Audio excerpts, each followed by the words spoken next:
probably just got a pop-up note that we are recording this session, so that's for the benefit of being able to watch it later, and obviously sending it to anybody who can't make it along today at this time. So we'll kick off in a moment or two. We'll just give everyone another minute or so to join, but yeah, very much looking forward to today. I'll introduce our speaker shortly, Francis, who is ready and waiting.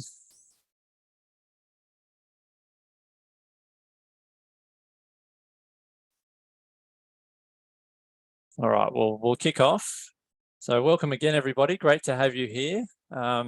Really excited about today and today's topic. All things time and team.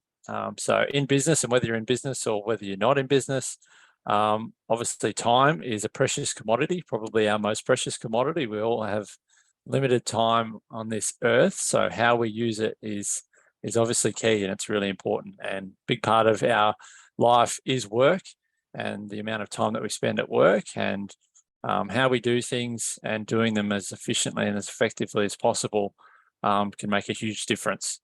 And Francis will talk more about that, but and then when you add team members onto that, it obviously multiplies that and counts even more.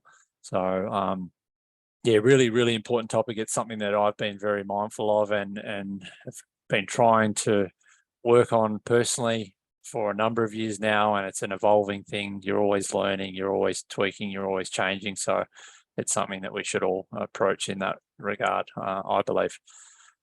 So some background on Francis. I've known Francis for more than 5 years now. We've been part of a business education and training group together for a good part of that time, and have spent a lot of time together at workshops, presenting workshops, at roundtable days, at a couple of retreats as well. I've sat in on many of Francis's sessions that she's run before, and they're always incredibly valuable and worthwhile. From a business perspective, Francis is an operations guru, and probably the most switched on that I've come across. She's just exceptional around organising things and structuring them, and you'll see more of that shortly. Francis has a corporate background and spent 20 plus years of her career working with brands like Telstra, Canon and Medicare, and the last 10 doing more work in and around the small business space and helping them build, increase their capacity to get more of the right stuff done and help them achieve their goals and dreams. And of course, Francis is also a client of ours, fortunately, and a friend, and a good friend. So without any further ado, I'll pass over to Francis now, and away we go. Thank you so much, Mark. Hello, everybody. It's lovely to meet you all. And thank you, Mark and Jen, for having me on today. This is perhaps my favorite topic to talk about in the whole wide world, because as Mark said, we have a very limited amount of time on this earth, and what we do with it matters.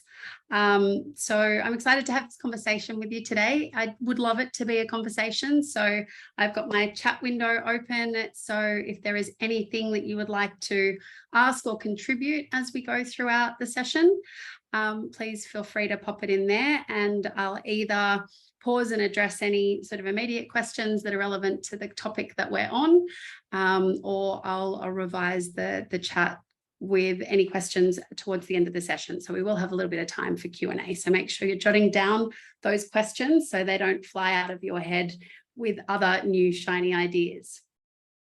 I would love to see your faces if you're in a space that that allows for that. It's so much more helpful to have sort of a two-way conversation, and just me being able to see your nods, your aha moments, or your confused faces will give me some really good insight as to whether or not the content's hitting the mark, whether I need to go deeper or slow down or anything like that. So that would be awesome. Thank you, everybody, and good morning, afternoon, wherever you are in the world.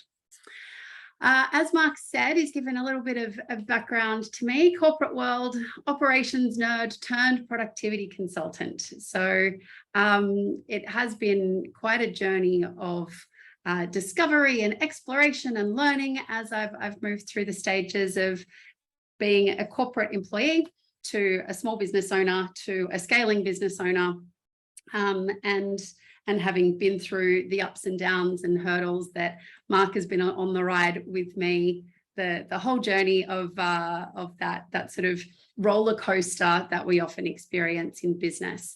And a lot of the bumps and sort of twists and turns that happen on that roller coaster do happen when we start to get team involved. But unfortunately, we can't scale a business without, while we're doing everything ourselves. We can't scale a business without having great team members and people on the journey with us. It's not possible to amplify our time yet. Maybe one day there'll be cloning machines and robots that can do all of the things that we take for granted in ourselves and in our team members. But for right now, we need people. And so we need to know how to do that, do people, do productivity, do team building successfully. And so to kick us off, I do just really want to anchor this point. Time is finite.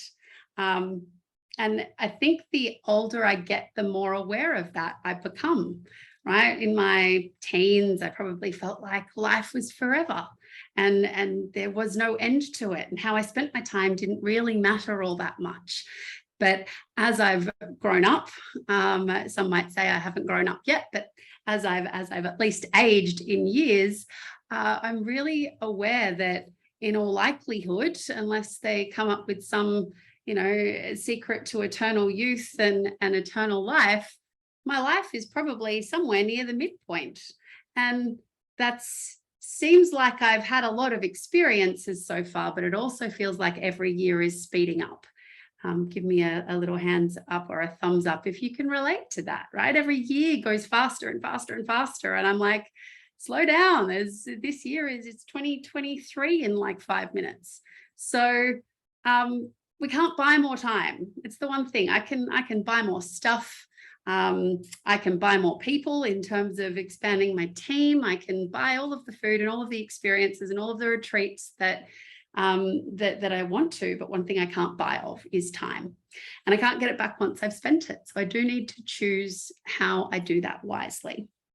And this is really, I suppose, the core value that drives me in everything I do every day. Understanding that time is finite means that I need to really strive for productivity and not spend 3 hours, something that I could do in 30 minutes. And not squander it in things that I don't enjoy and things that I don't love. So my professional and personal life is a mission in terms of mastering my time, mastering my productivity. And it's something that I have had a pretty great crack at achieving. I'm not one that wastes much of it. So I would love to share with you some tips and tricks that come along with making the most of your time personally and of those of your team, for those of you that have one. Let's just make sure the chat box is working. Could everyone pop in there a number from 0 to however many that indicates how many team members you have? Do we have, and whether you're working for yourself or whether you are working with an organization, where, yep, okay, cool, great. We've got 5, 12, 0, 2 all coming in the chat. So you might be solo at the moment, or you might have a giant team, or you might have a slowly growing team. But we've got, cool, we've got somewhere sort of between none and 12 going on this call, which is a fantastic yardstick as I start to move through the different tips and tricks that we'll talk about today, for me to understand, are we managing teams of 300 people or 3 people? And it's more at the 3 end. So that's awesome. Thank you, team. So some of this might sound familiar. Where you're at right now, you may feel like if you are running a business or if you're working in a business, you're wearing too many hats. Kind of got responsibility for too many things. You may feel a little bit like the work to do the client stuff has to come first. Like you might have big ideas and big dreams, about how you want to systemize and standardize and hire people and use your time more productively by building some smarter ways of doing things into your business. But at the end of the day, doing the work that pays the bills is probably the most important priority. You may feel like there's no time left then, once you've juggled all of the hats, you've dealt with all of the fires that need putting out, you've answered all of the questions your team have come to you with, you've managed all of the sort of critical, urgent things, there's no time left to focus on doing the behind the scenes, the little improvements, the optimizations. And that's super, super common. Pretty much everybody I speak to in the course of my day feels like they don't have time to do the stuff that will give them more time, ironically. The other common challenge that I hear is that, I know I need to hire a team. I know I need to bring team members on board. I know I need to grow my team, but I just can't seem to find the right people. I bring people on board and they don't end up being successful, or we bring them on board and they kind of get halfway there, but I just can't maximize the productivity of the people in my team. And it feels like I'm constantly behind the 8 ball. So if some of that does sound familiar, then this is the right place to be, because we're going to talk about my top 6. I could have come up with 600, but my top 6 ways to maximize that impact. And these are all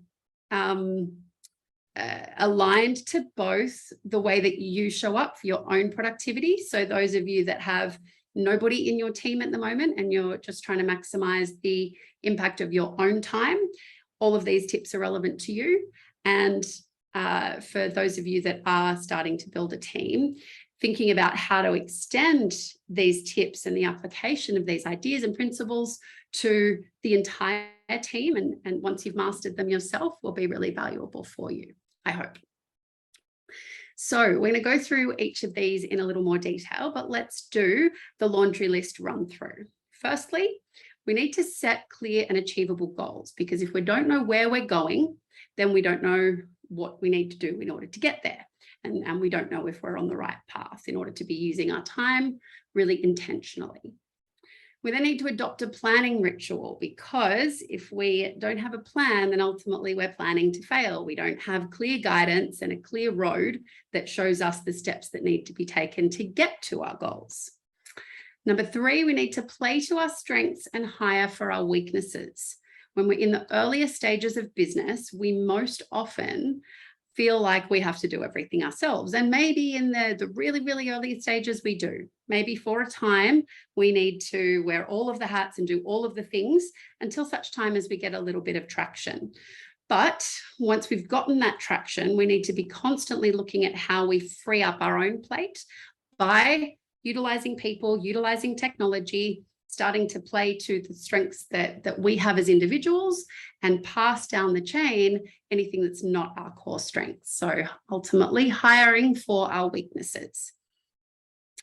We need to become a master of prioritization and focus, because everything is urgent and everything is important when you're in the business world, right? Everything's coming at you. There are probably, if you opened your email this morning, you probably saw 600 things, or maybe your to-do list, you probably saw 600 things that you could have focused on today, that you could have been doing today. And every single one of them is screaming for your attention. And so we need to get really good at figuring out how we prioritize and how we focus on getting that work done as efficiently and effectively and uninterruptedly as possible. So number 4, we need to master our prioritization and our focus. Number 5, we need to communicate clearly and often. And this probably is more leaning towards communicating with team, but it can also be communicating with customers, communicating with suppliers. How are we taking our thoughts and capturing them and communicating them in such a way that we're creating an environment of same pageness? I do make up many of my own words, so feel free to vote for which one you like the best in the chat. So communicating clearly and often to make sure everybody is on the same page is important. And number 6, measure the things that matter. Often we get stuck in doing the do. We stop to think about watching what's happened and reviewing and seeing whether or not we've achieved the measures of success that we've set for ourselves. And so these are the 6 tips that I'm going to dive into in a little bit more detail. So remember to pop your questions in the chat if there are any that pop up as we move through, and let's make this a conversation. Tip number 1, goal setting. So effectively what I thought would be really useful, I have snuck an extra little couple of items in here as we've gone. So you're kind of getting 8 for the price of 6 today. But as we go through each, I'm just going to share my top 3 methods of achieving these outcomes. Obviously, the art of goal setting is an art in itself, and we could spend an entire session just talking about goal setting. But the important thing is that we do set goals, that we have a clear vision for where it is we're going, and understanding what success will look like when we arrive there. Because it's one thing to say, I want to maybe setting a goal of doubling my business, but what does success look like? I could double my business and be not at all profitable. I could double my business and have everything on fire and in chaos all the time. And so the question has to be asked, does that achieve the outcome? What's the goal? How am I going to articulate that in such a way that I know I've achieved it? And how am I going to measure success in such a way that I know when I get there, I've achieved the goal in the way that I imagined it? And I'm very, very clear that I have ticked the box based on what that success target is. Number 2, when it comes to goal setting, we don't just want to set the goal as this big kind of overarching giant, the big, hairy, audacious goal, or the big motherhood statement that says this is where we're going and this is what we want to achieve. The only way to bring a goal to life is to break it into actionable steps and actually do those steps. And so starting with the goal setting is a massive first leap, but we then need to figure out how exactly are we going to bring this goal to life and build ourselves a roadmap that takes us inch by inch by inch forward into the future that we have imagined for ourselves. Number 3, we need to reconnect to that vision regularly. Our world changes. If we have learned nothing else from the past 3 years of madness that the world has put us through, the world changes faster than we can keep up. And so we need to reconnect to that goal and that vision on a really regular basis. I do it quarterly personally, but at the bare minimum every 6 months, we need to stop and look back and say, hey, does this vision, does this goal, does this big picture that I'm aiming for, does it still resonate? Does it still align with who I am and who I'm becoming? Is it still the most important thing to me?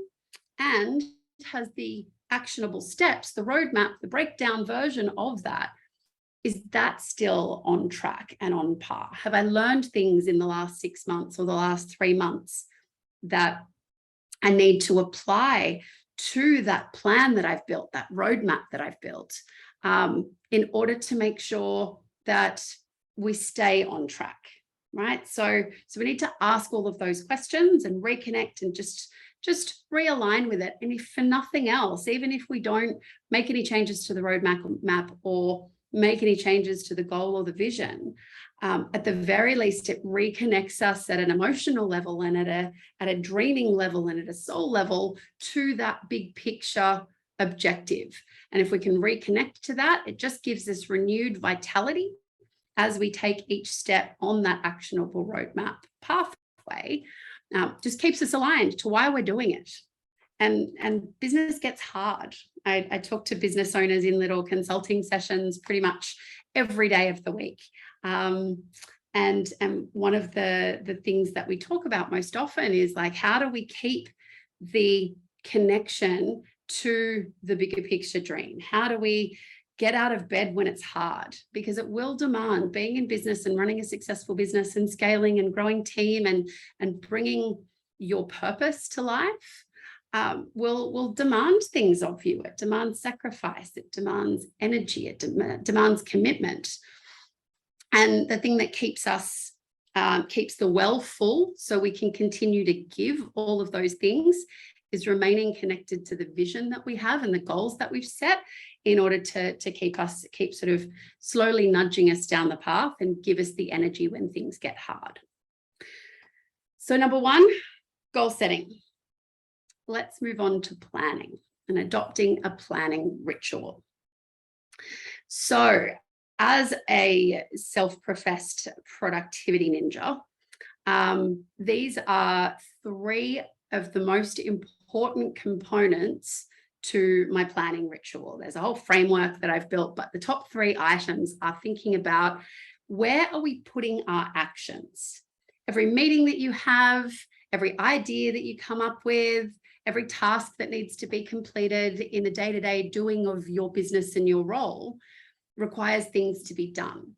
And hands up if you have strewn all over the place pieces of paper and post-it notes and maybe an online notebook and that digital notebook that you carry around with you and write in sometimes. Who has like all of your ideas and your notes and your actions and your to-do list scattered everywhere in some kind of physical form? Thank you, Stephen, for being the brave one to say, yep, that's me. In my experience, and it's everybody, right? And look, I didn't prepare these earlier. Sometimes I revert to scribbling and writing things down on post-it notes because I don't always follow my own advice. But more often than not, I keep all of my actions, all of my projects, all of my ideas in one central online location, and it is a game changer. It means that that idea that you had when you woke up at 2 a.m. and went, oh, I've got to remember to insert the blank, everything's captured.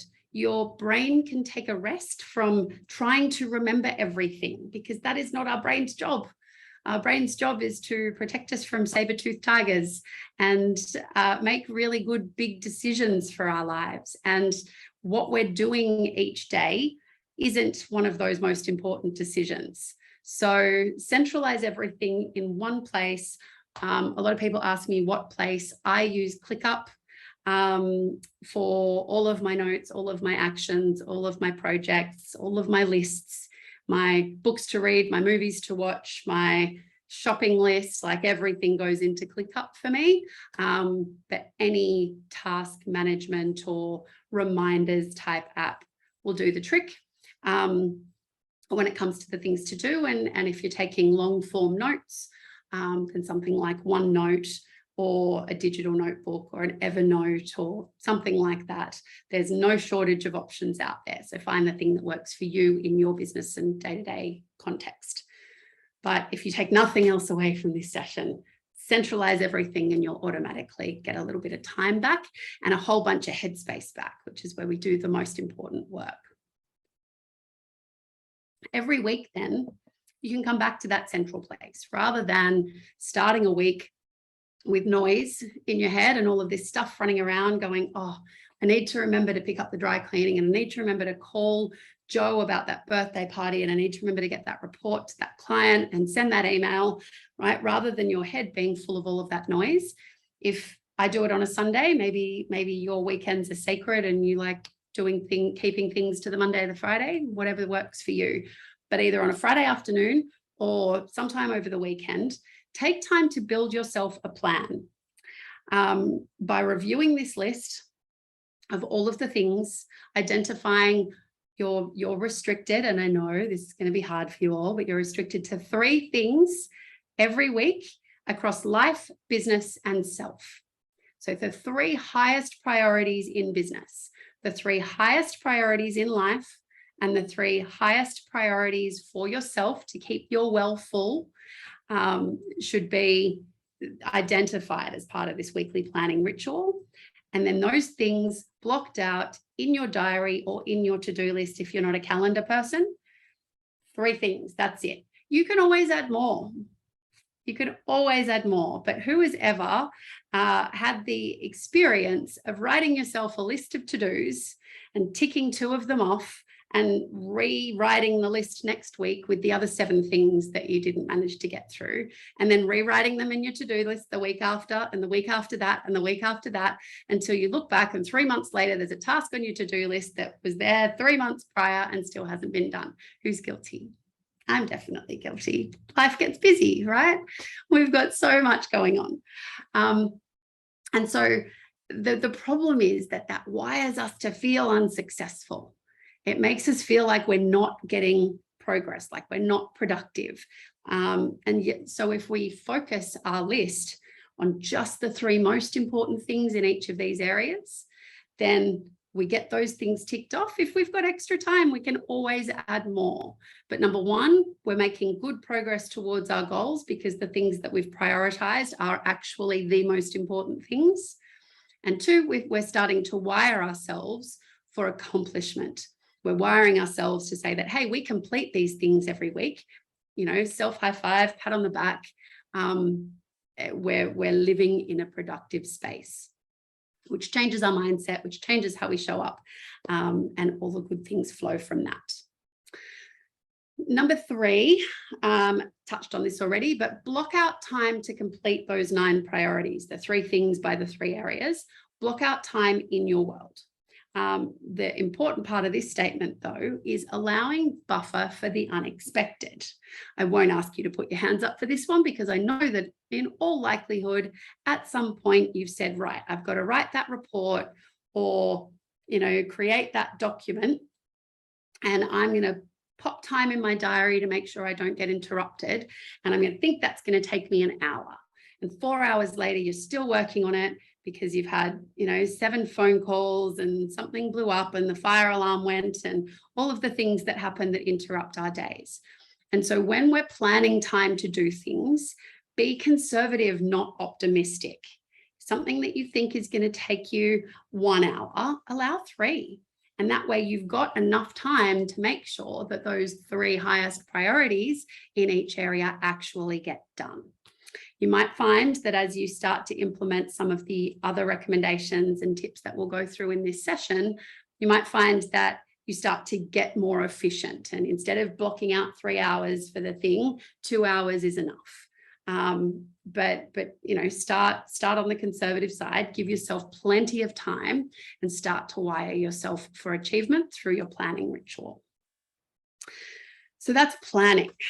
Now, I've split this one into 2. This item was number 3, playing to your strengths and hiring to your weaknesses. But I've split these into 2 as a little bit of a bonus. So firstly, playing to your strengths. Identify what it is you're great at and what you enjoy and do more of that. Sounds simple, right? So often though, when I speak to business owners about and I get them to do a time audit and look at where do you actually spend your time over the course of a typical month, where is your time going? And interestingly, they do a lot of stuff. And as I get them to categorize it, I'm like, what are all the things you're doing? Why do you do that thing? And so often, because I have to, because there's no one else to do it. There's very, very few, a very small percentage of the overall monthly time wheel that looks at because I love it. And so, your mission in life is to do much more of the things that you love, because revert to previous thing that we talked about time, right? If we're spending it doing stuff that we have to do, then how much joy are we creating with the time that we have? And so understanding is the first step, identifying what it is you are actually really great at and what you love doing and where your highest value is to the business. Be real about what you aren't great at. It's okay that you're not great at marketing. I'm not great at marketing. I rely on people for that. I'm not great at accounting. I hire Mark and Natasha and the team at Imagine for that.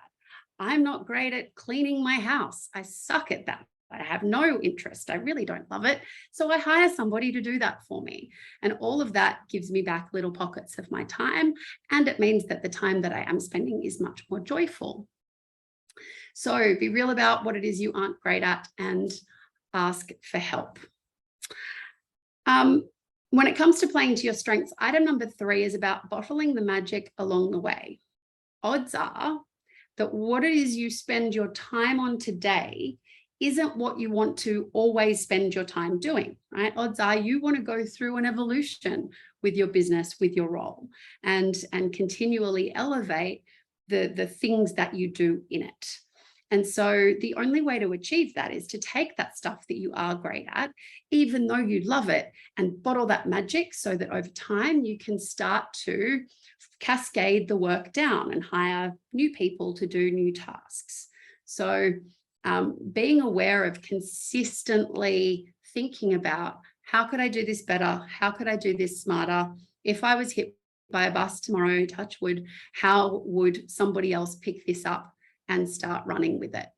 Just asking the question and working out how to bottle your magic will encourage you to find smarter ways to achieve all the things that you want to achieve. And that in itself will save you time. So make an effort to bottle your magic. Hire then for your weaknesses. So again, I have lots of conversations about finding the right people and how do I find the right people and what are the things that I should hire for first. First and foremost, hire people who are great at the things that you aren't great at and who enjoy the things that you don't.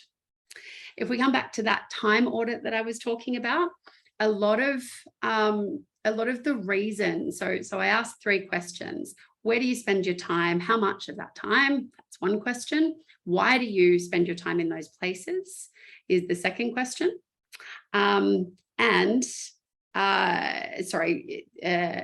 What is the third question? I've just confused myself. But the point is, one of the categories, people, when they give their reason for why they are spending their time doing the things that they love or they don't love, that's the other question. How do you feel about it? When they do the things that they don't love, sometimes it's because they don't want to burden other people with it, right? It's not because nobody else can do it, but it's because I don't love it. And so I don't want to burden anybody else with it. But the magic truth is, for everything that you don't like doing, there is somebody else who gets up for that every single day. There is somebody else whose joy it is in life to achieve those outcomes. And so relentlessly hire and find the people who are great at the things that you're not great at and love doing those things. And importantly, hire the yang to your yin. So often, and I've made this mistake on countless occasions, you're hiring somebody to do, we'll use marketing as the example, and you interview 2 or 3 people, and you hire the person that you connect with the most, that you have the greatest vibe with, that you feel like you would enjoy working with. And the interesting factor is that like attracts like, right? We tend to like people who are like us.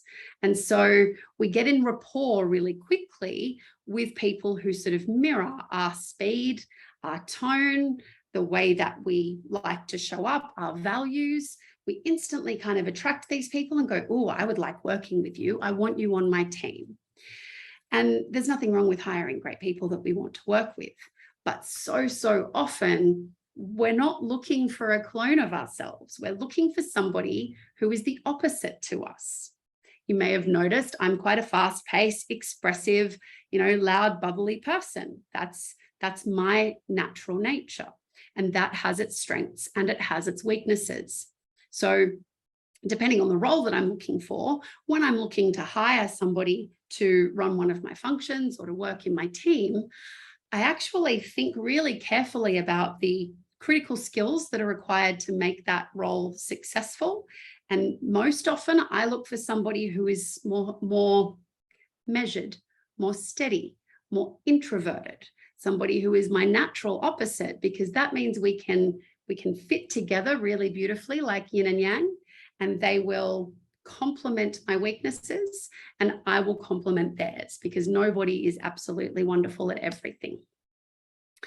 So think back to some of your past hires, either in this life or a previous one, and ask yourself, have I made the mistake of hiring the person who is like me over perhaps the person who is going to be really good at the job, but I didn't gel with quite so well?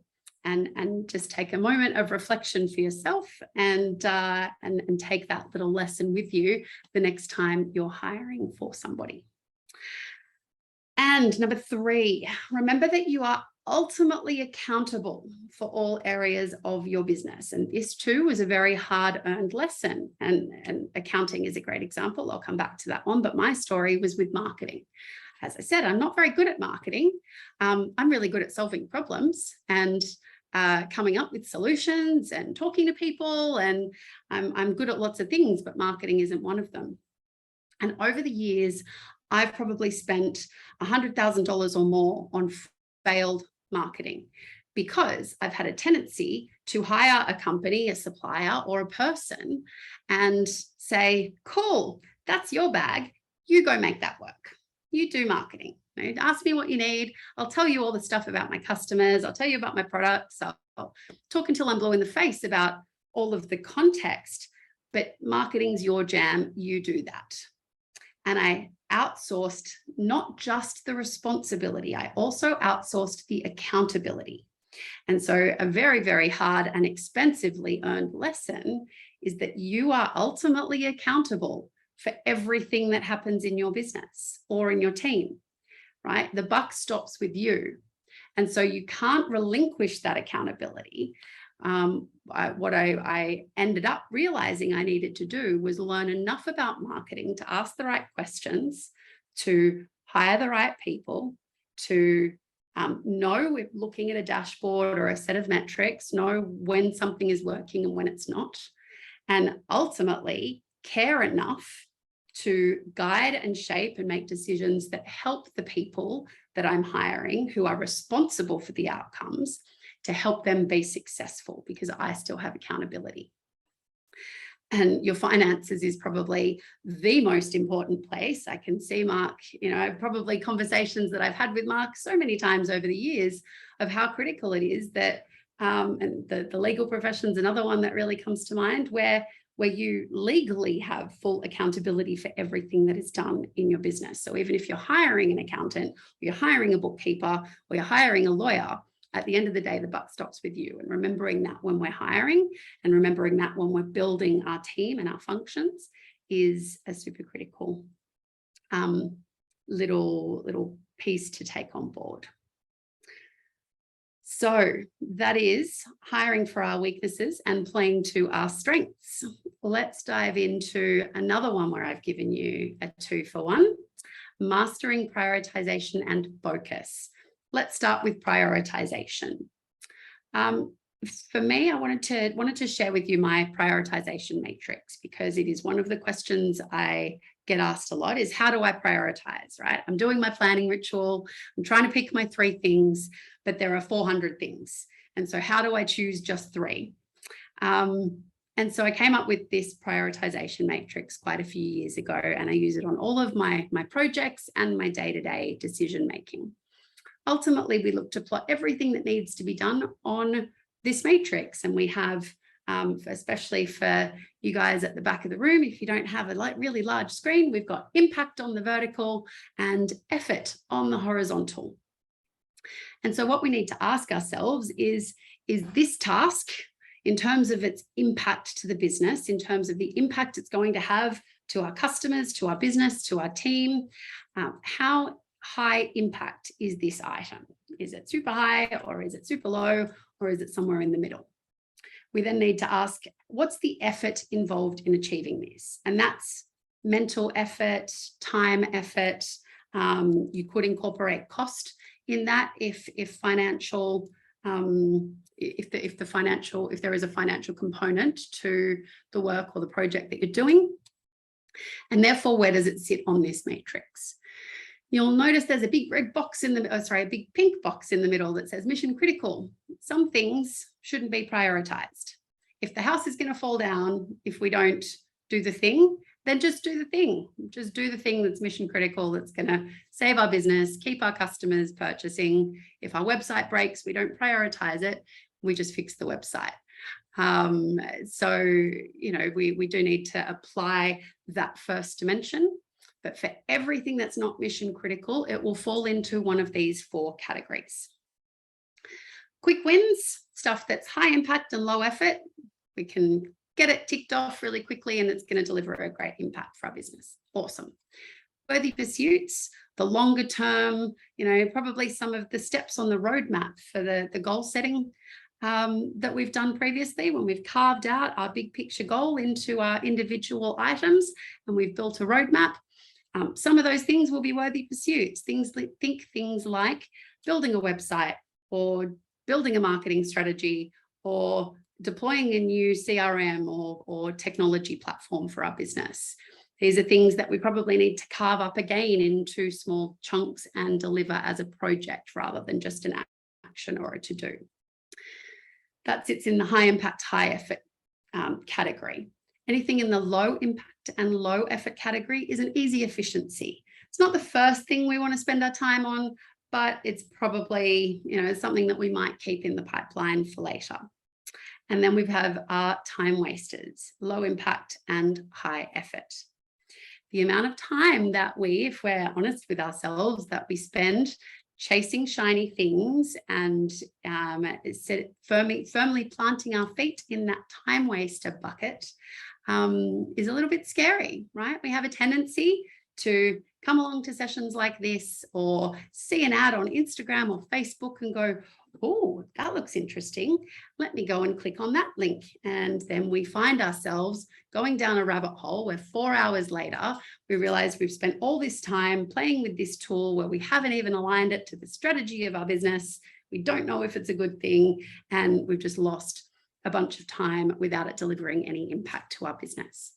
And so by putting this, sort of bringing together some of the ideas that we've already spoken about, if when we see the cool thing on Facebook or Instagram, or we come to the thing and I say, click up, and you're like, oh, I'm going to go have a look at ClickUp, right? If we capture it and we put it in our master list, so it's not lost and the thought bubble is there, captured, immortalized, and we can come back to it when the time is right. And then we plan, what are the priorities? Well, maybe one of your priorities this week is to investigate ClickUp and look at whether or not it's a time-saving tool for your business and go down that rabbit hole. But we're going to do that intentionally by planning it.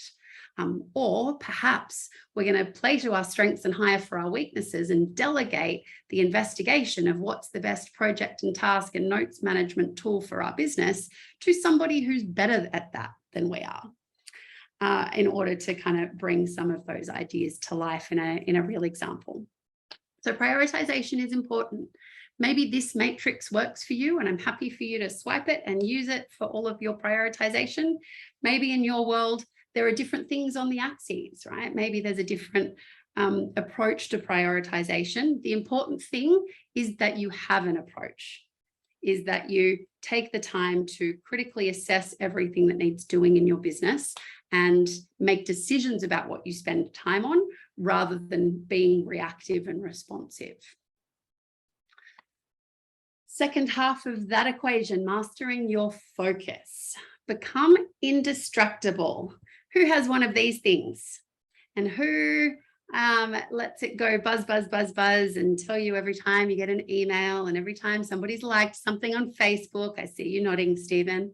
And it just buzz, buzz, buzz, interrupts you and distracts you all day, every day. And it is scientifically designed exactly to do just that. Right? This is not a happy accident. That is, they have teams of evil scientists behind the scenes going, how are we going to keep people addicted and attached to this? Because that is where we make our money. And so it's very, very clever of them, but it's up to you to break the cycle. So a couple of things to do in that front. Firstly, use the focus feature.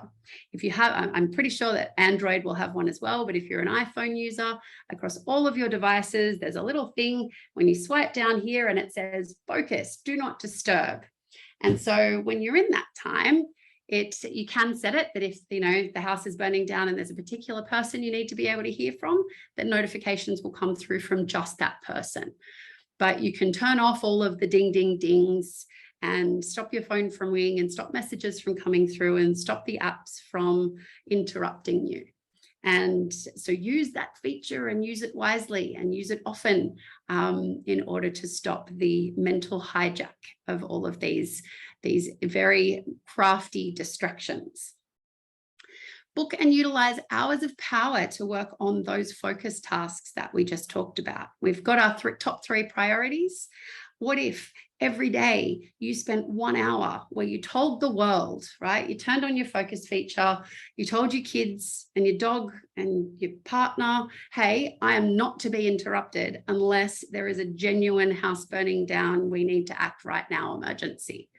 Doesn't matter if it's something that can wait until the end of this hour, then it's going to wait. This is my productive time.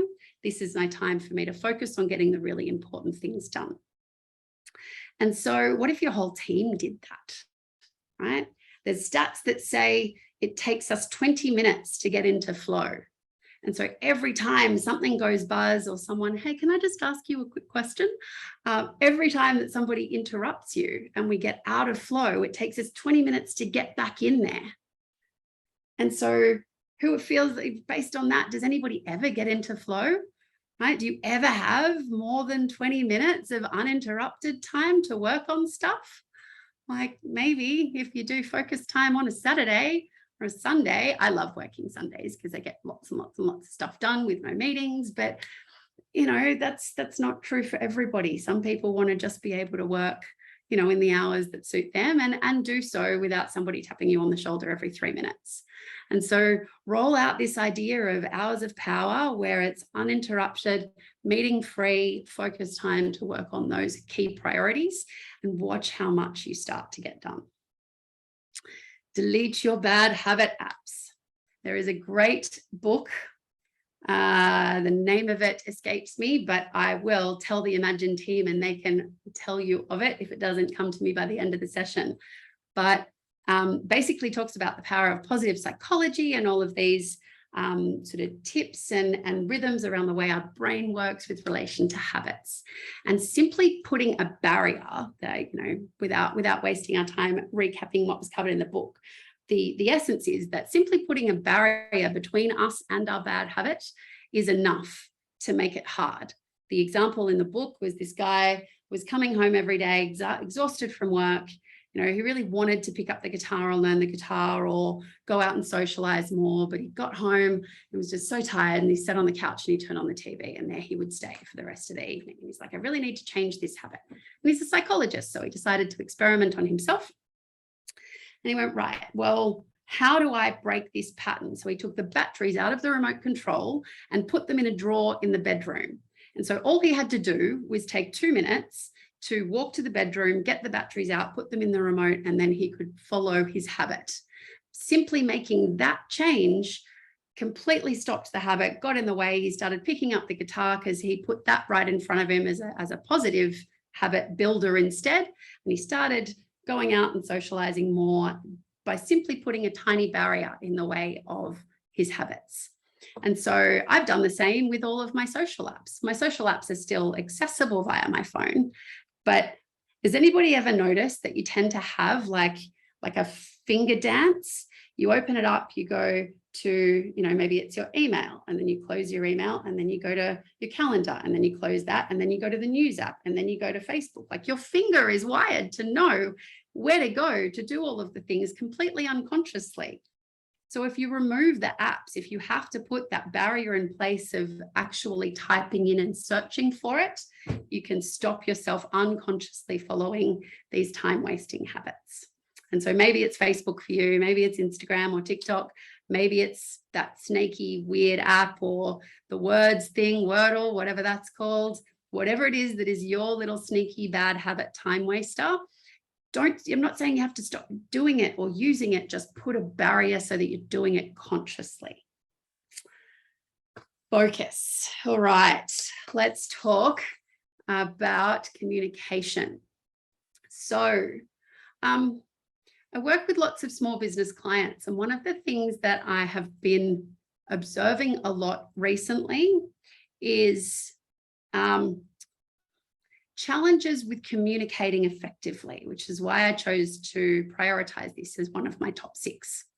So when it comes to communicating, and again, you know, if you are a team of one, and then it comes down to how you're communicating with customers and suppliers, but in particular, when you're communicating with teams, fight for clarity and brevity, and communicate with an intentional outcome in mind. Often what I see is somebody coming and asking a question, and the founder, the CEO, the manager, the leader, going on a nice little stroll down this long wavy path instead of answering the question, right? And ultimately creating confusion, creating lack of clarity, creating uncertainty because of the long winding road instead of the direct path from A to B. And so even if it means when somebody comes and asks you a question, you say, give me 5 minutes and I'll come back to you, and internalize the long winding road and the thinking process that help you achieve a decisive answer that is clear, it's quick, and it's structured. That's far better than going on a long winding road and creating confusion and lack of clarity. And thinking about the intention that you want to provide with your communication. That's an example with relation to asking and answering a question. But perhaps you're looking to communicate a message like your vision, or like a new business ritual that you're about to put in place where everybody has an hour of power. Like, just write yourself some dot points. This is what I'm trying to communicate. These are the 3 points that will make this communication successful. And so I just need to cover off these 3 items, and that therefore means that I have communicated effectively, rather than, you know, putting together a word salad and going on a mental waffle. So just really fighting for that clarity and brevity in our communication is key. Secondly, if we're trying to enroll hearts and minds and we're trying to get people on the bus with us, tell a story, right? Engage people's emotions and their imagination, not just their brain. The more we can take our audience on a journey to paint a picture of the future, the more we will enroll and have buy-in and have really great connection with the actions that we're taking in relation to the outcome that we're seeking. And a beautiful example of that is like one of the projects or activities that are related to your goal. If the vision for your business is that you want to double in size in the next 12 months, then what does that look like for your team? Why does it matter? How many more customers are you helping? How are we showing up every day? Why is that what we're striving for? If I simply tell people, hey, sales team, you need to sell twice as much because we're going to double in size next year, then how, okay, yay, good for you, right? There's no real energy attached to that. Whereas if we say, hey guys, we want you to be in at the front door, like at the first level, to take this business on a journey because we want to double in size in the next year. And we want to double in size in the next year because we've got really big goals and dreams about having an impact in the world. And if we can double in size and we can do it in this way and we can have these outcomes, then this is the way we can give back. And we really want you to join that journey with us because you're such a foundational, blah. I could waffle on for a long time, but I'm going to be intentional and fight for brevity in my communication. The essence is there's a really big difference between part A and part B, right? And so if we are trying to enroll people and get people on the bus with us, tell a story. And as a bonus point to telling a story, people, you may have heard this before, but people communicate and understand information in multiple different ways. We've got visual, audio, and kinesthetic. And so giving people multiple ways of consuming information, if it's not a face-to-face or live conversation, the way that you send an email, paint a picture, include a video, give people multiple ways of consuming your communication, and communicate it more than once, because for the most part, people won't necessarily take everything that they need to know on board in one go. Number 3, when it comes to communication, systemize structure. Identify exactly what information needs to be communicated. And for this, I'm kind of talking about how we delegate stuff. If I say, hey, Mark, can you run that report for me? Can you go and develop a report around our marketing performance last month? Then Mark's going to take the information that he can. He's going to make a few assumptions and make some things up in order to try and achieve the outcome that he thinks he's understood. But if I've used a framework where I know that in order for Mark to be successful, I have to give him these 6 pieces of information, which means that he's got a clear enough brief to be able to go and achieve the outcome, then we're going to have a much more successful result. So really systemize and identify when I'm asking for things, this is the framework that I need to ask the question in order to make sure that I get the answer that achieves the outcome I'm seeking. Lastly, measure what matters. So measurement is often something that is missed. We get so busy in the doing that we forget to stop and reflect. It's important to, when we're measuring, not just measure the result, but also measure the actions that produce the result. Sales is a beautiful example of this. We measure our revenue or our number of customers or our sales outcome. But what leads to the sales outcome is the number of phone calls that were made, the number of meetings that were had, the number of if you're doing it through marketing activity, the number of eyeballs that were on your information, like on your marketing assets. And so let's measure what's called the lead measures, the things that we do that create the result, not just the result, because that's going to give us valuable insight. When we achieve it, why? When we don't achieve it, why? And understanding the why then helps us make better business decisions and use our time and our team more effectively. Set meaningful and achievable targets and celebrate achievements. It can be really, really tempting to set these big lofty goals, but if targets aren't real in the context of the dream and the vision and the objectives and the KPIs and the things that we're working towards as a team, then they won't be bought into. And if the targets are unreachable, then we're never going to get people's adoption of them. And make sure we pause to celebrate achievements. Even you, Dan, team of one, stop and celebrate, perhaps even especially as a team of one.